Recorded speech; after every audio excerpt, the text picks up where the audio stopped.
dari perusahaan PT AWM Elite Internasional memiliki sebuah program yang disebut dengan Gerakan Organik Nasional untuk mendukung program daripada pemerintahan kita RI ya, untuk menuju go organik, yang dimana terkait tentang permasalahan-permasalahan yang disampaikan dan juga yang terjadi di lapangan mulai tahun 2022-2023 dan hari ini, bulan ini memasuki akhir tahun 2023, yaitu persiapan tahun 2024 yang notabene kabarnya Bapak-Bapak, pupuk ini akan dihapus untuk subsidinya.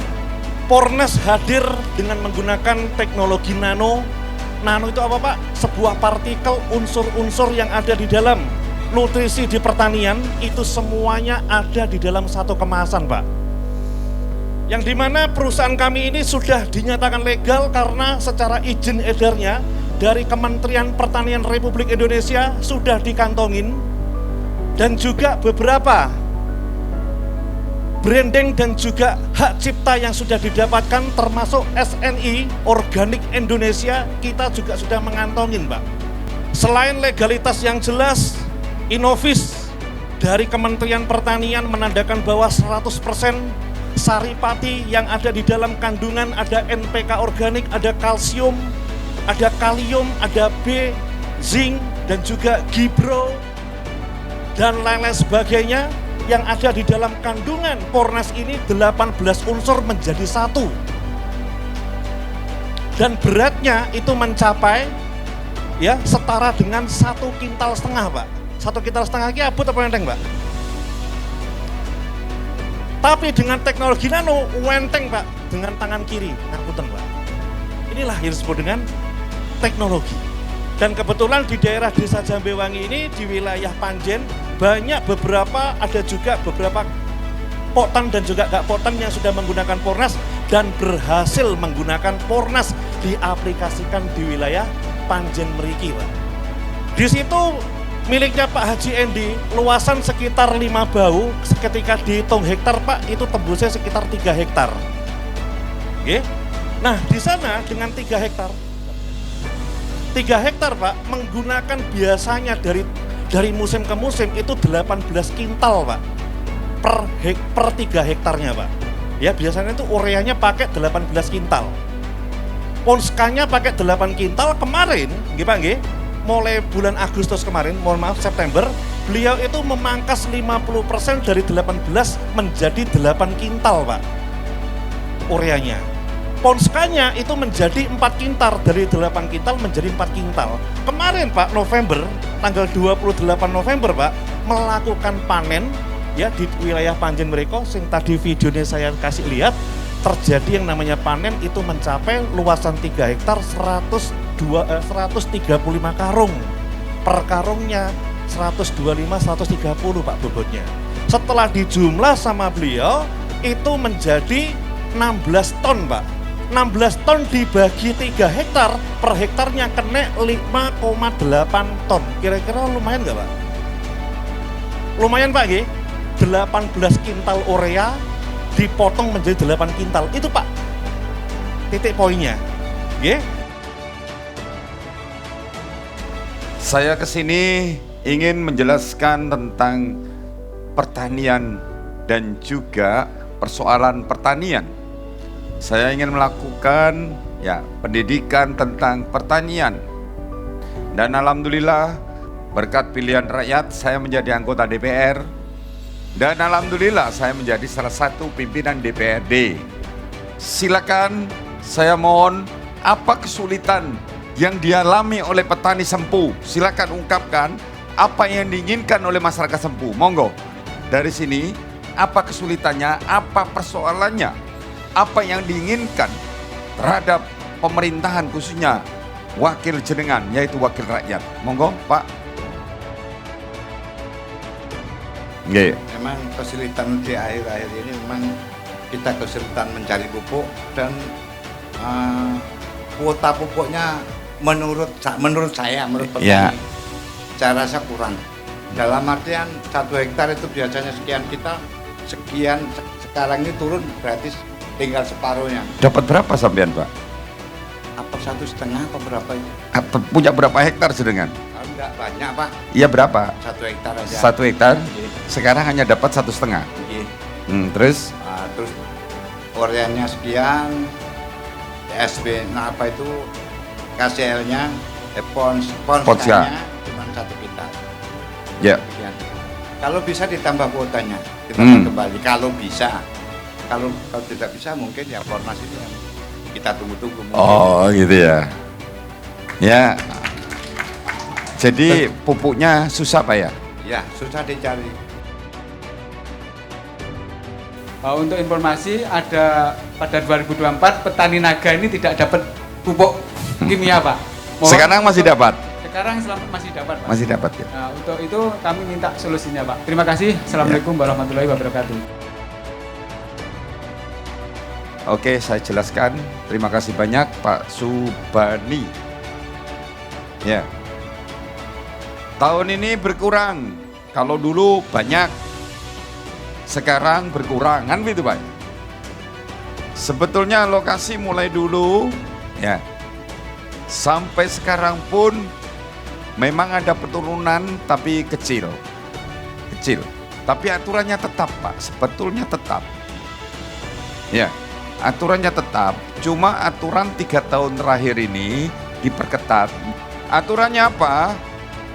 Mulai dulu aturannya Permentan bahwa 1 hektar petani hanya diberi pupuk subsidi 175 kilo urea.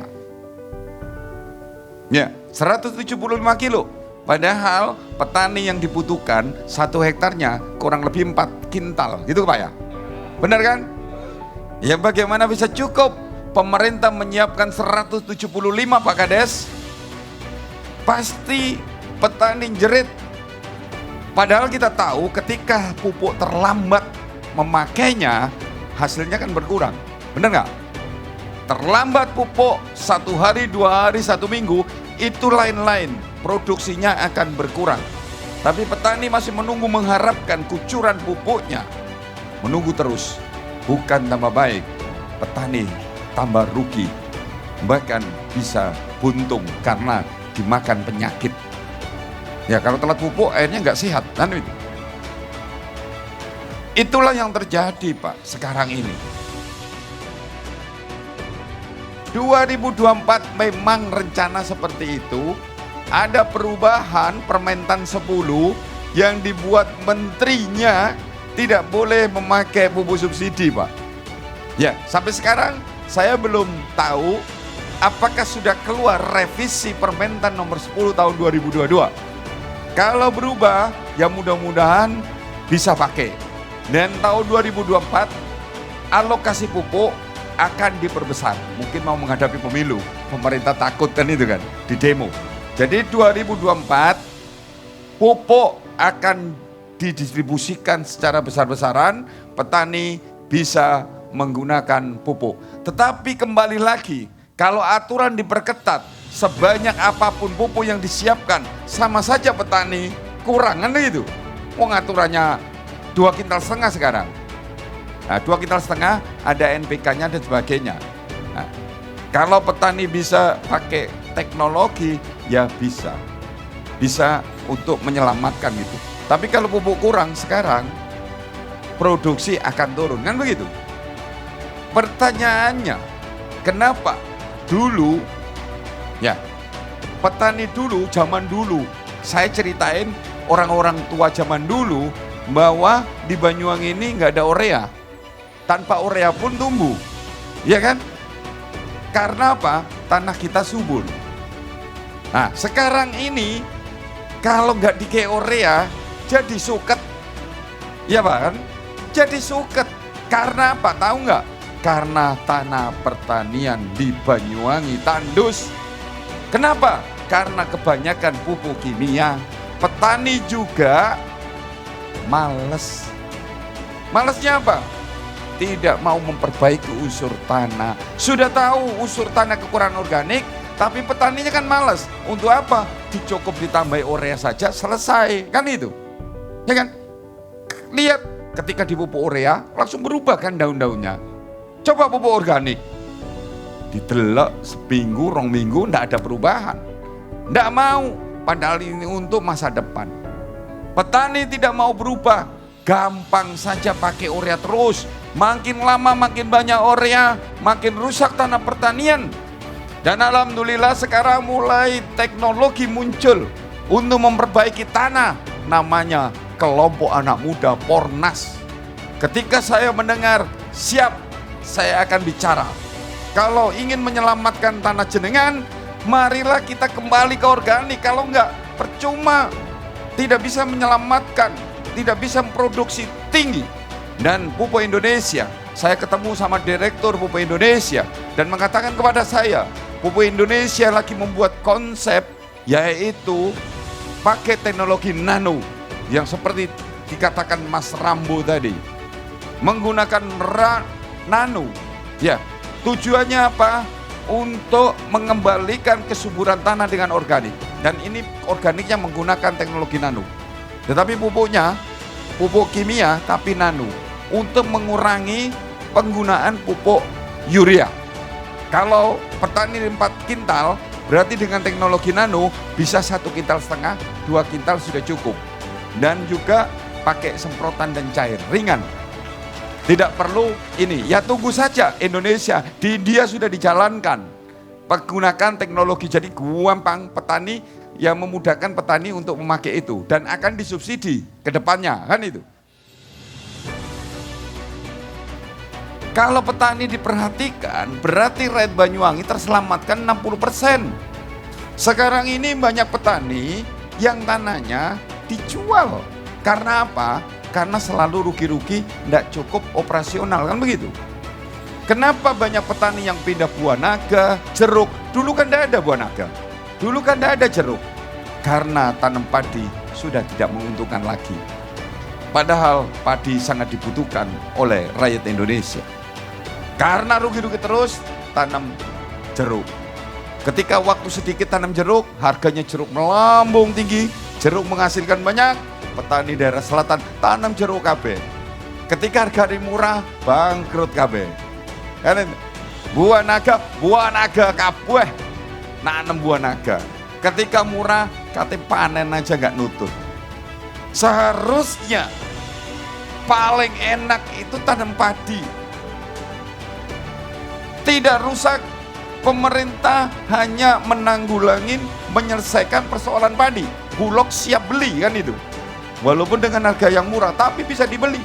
Buah naga, ayo, harga murah, ya po, dibuang di kali. Nggak bisa tahan.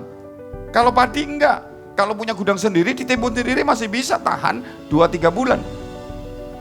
Itulah saya terus bagaimana memikirkan rakyat kembali untuk tanam padi. Paling gampang tanam padi. Dan bisa menguntungkan. Katakan kita hitung-hitungan mengenai produksi. Di sini 4 ton. Sekarang harganya berapa? 7.000 kan? Ini 7.000 mahal sekali. Ya kan? Petani kan tersenyum-senyum. Walaupun tidak ada panenan lah. Gara-gara dia pupuk. Kan seneng. Petani seneng harganya tinggi. Padahal nggak ada panenan. Nggak panen belas. Delok harganya tinggi. Kan itu kan? Membuat rakyat tersiksa. 7.000 saja kalau 4 ton, berapa duitnya? Berapa? Winter lah hitung-hitungan ini, cepat. 28 juta, kan itu kan? 7.000 kali 4 ton, 28 juta. Coba sampean kalau 10 ton. 10 ton, harganya murah 4.000, sampean ngamuk-ngamuk kan? Ya kan? Kalau 4.000 kan ngamuk-ngamuk. Coba kalikan 4.000 kali 10 ton, berapa? 40 juta per hektar. Saya yakin sampean ketika melihat 40 juta tersenyum, ya kan? Rakyat juga begitu. Ketika harga gabah 4.000, beras murah, rakyat tersenyum. Petani tersenyum, rakyat tersenyum. Itulah tujuan saya, Pak. Bagaimana rakyat Banyuwangi ini bisa tersenyum semua, bukan petani saja. Ya itulah saya mohon doa 2024. Saya ngerti, Pak. Saya sudah 5 tahun ini ke depan. Saya pikir saya bisa mengambil kebijakan. Tidak ada Pornas. Mari bareng-bareng dicoba. Kalau misalnya bagus, ya nanti akan saya dorong supaya untuk percobaan-percobaan petani. Kalau bisa meningkatkan produksi banyak, saya yakin sampean mau beli kan? Ya kan? Kalau bisa 8 ton, 10 ton, kenapa tidak? Kan ini? Ya 10 ton berapa? Untuk beli Pornas berapa? Sangat kecil sekali. Saya beritahu Pak, sebelum saya jadi DPR, Banyuwangi ini kaya, sugih Banyuwangi. Kenapa? Paling besar itu Pak Kades, se-Jawa Timur itu Banyuwangi. Paling besar. Kenapa? Pupuknya paling banyak itu Banyuwangi. Bahkan 6 kabupaten di Kediri, Blitar, ya Madiun jadi satu. Itu lebih besar Banyuwangi. Bukan main Banyuwangi ini. Sangat luas sekali. Sangat kaya sekali. Kalau mau menjadi negara sendiri, mungkin negara Banyuwangi yang paling kaya di Indonesia.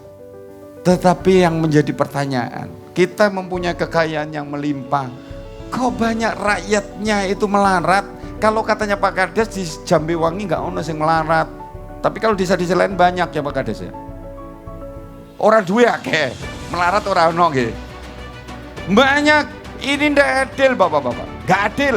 Kenapa? Kita mempunyai kekayaan yang melimpah, tapi rakyat Banyuwangi mau menyekolahkan anaknya aja susah, mau makan susah, banyak rumah yang jelek, banyak ibu-ibu janda yang tidur di alas tikar saja, tidak punya ranjang, itu banyak. Ini ndak adil. Ndak adil. Kenapa? Katanya Abraham Samad, banyak yang korupsi. Pejabat pemerintah banyak yang korupsi, katanya Abraham Samad.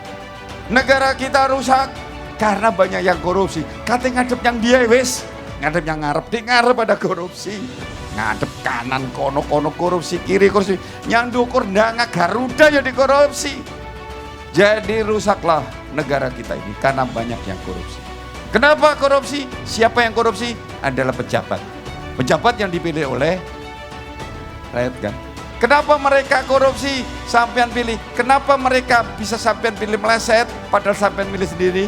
Karena rakyat ngawur tentang politik. Untuk itu mari pilih yang baik. Sampean adalah bos saya. Kalau dulu saya sebelum jadi DPR saya bos. Ya kan? Saya dipanggil bos. 25 tahun lebih saya merasakan jadi bos. Jadi saya tahu bagaimana kesenangan bos itu saya tahu. Saya ngerti, saya senang itu bagaimana. Karyawan saya baik, karyawan saya bisa bekerja keras mencarikan uang untuk saya, kan begitu. Bisa menghasilkan uang yang banyak, saya senang seperti itu. Dan sekarang saya jadi karyawan, jadi kuli. Saya ingin menyenangkan hati bos saya dan jenengan semua dan rakyat Banyuwangi.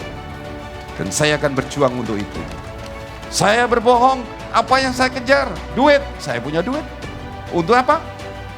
Saya datang ke sini juga ingin menjelaskan supaya rakyat Banyuwangi sempuh ada perubahan. Saya selalu memikirkan bagaimana rakyat saya bisa tersenyum dan bahagia. Karena saya tahu, saya ngerti dan bisa. Saya melihat kekayaan Banyuwangi. Maka dari itu saya tadi katakan, doakan saja saya sehingga saya menang dan mampu untuk membantu rakyat sejahtera.